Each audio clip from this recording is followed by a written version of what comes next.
इंदौर शहर में बिगड़ी हुई यातायात व्यवस्था को लेकर हाईकोर्ट की इंदौर बेंच में लगी याचिका पर आज सुनवाई हुई, जिसमें महापौर पुष्यमित्र भार्गव बतौर न्याय मित्र के रूप में कोर्ट के समक्ष उपस्थित हुए और अपनी बात और सुझाव को सामने रखा।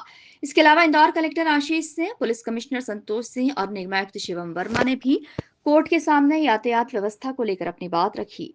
कोर्ट के समक्ष ई रिक्शा की संख्या को नियंत्रित करने, फुटपाथ को अतिक्रमण मुक्त बनाने, कोचिंग और अन्य शिक्षा संस्थान में उचित पार्किंग व्यवस्था उपलब्ध करवाने, नए फ्लाईओवर ब्रिज का निर्माण और चौराहों पर मौजूद लेफ्ट टर्न को चौड़ा करने जैसे अहम मुद्दों पर चर्चा हुई।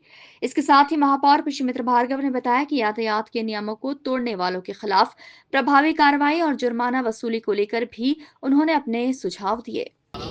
2019 से शहर के ट्रैफिक को लेकर लंबित जनहित याचिका में माननीय न्यायालय ने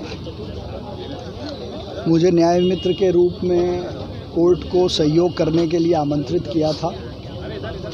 इंदौर शहर का जिला प्रशासन, पुलिस प्रशासन, याचिकाकर्ता और सबकी बात न्यायालय ने धैर्य से सुनी।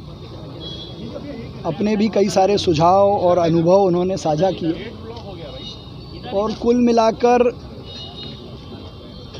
32-35 लाख की जनसंख्या वाले इस शहर में जब 32 लाख से ज़्यादा वाहन पंजीकृत हों और नियम तोड़ने वालों पर कार्रवाई को लेकर सख्त कदम उठाने की ज़रूरत हो, तो कई सारे सुझाव आए। मैंने न्याय मित्र के रूप में भी 2-3 सुझाव माननीय न्यायालय के सामने रखे हैं।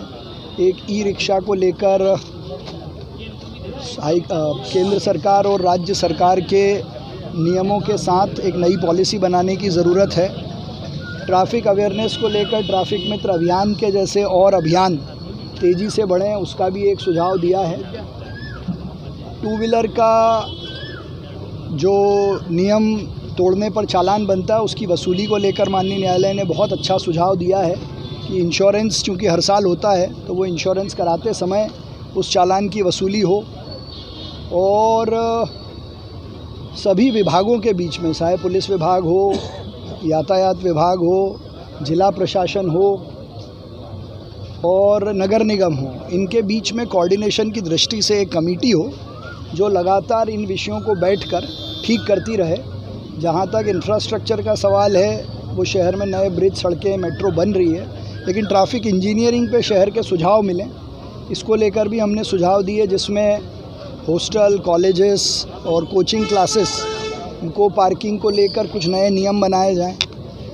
शहर में on street, of street parking को लेकर भी गहराई से माननीय न्यायालय ने बात सबकी सुनी है और न्यायालय ने एक बात बहुत स्पष्ट की थी कि कोर्ट ने सभी को शहर की यातायात व्यवस्था को ठीक करने के लिए सुझाव देने के लिए बुलाया है और सबके सुझाव लेकर मुझे विश्वास है कि शहर हित में कुछ अच्छे दिशा निर्देश हमको मिलेंगे।